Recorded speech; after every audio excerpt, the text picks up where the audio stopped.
जिस तरीके से कार्यकारी अध्यक्ष को लेकर लगातार चर्चाएं चल रही थी, तो आपको क्या लगता है कि ये मसला कहाँ तक पहुँचा है? भाजपा के राष्ट्रीय अध्यक्ष का मसला हो या कार्यकारी अध्यक्ष का मसला, ये कहाँ जाकर रुका हुआ है? मुझे ऐसा लगता है कि इस मुद्दे पे आरएसएस और भाजपा के बीच कोई सहमति नहीं बन पा रही है एज ए संगठन, जिसे कहना चाहिए, तो इसलिए शायद डिले हो रहा है, ऐसा मुझे लगता है। आई मे नॉट बी करेक्ट, जितना जानकारी है उतनी जानकारी होती है।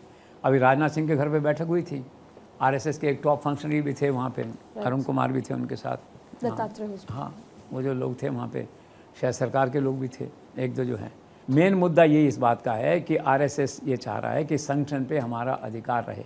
कहीं ना कहीं उनको ऐसा लगता है कि संगठन उनके हाथ से निकल गया है, जो पहले मैंने कहा था जो है, तो चाहते हैं वापस लाए, संगठन हमारे पास रहे। और संगठन और सरकार जो पार्टी भाजपा और आरएसएस की बात करते हैं अगर, तो वो तो आत्मा और प्राण वाली बात है, तो डिबेटेबल सब्जेक्ट है। तो क्या होगा?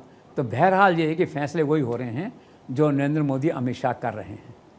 इसलिए ऐसा माना जा रहा है कि शायद देवेंद्र फडणवीस का तय हो जाए।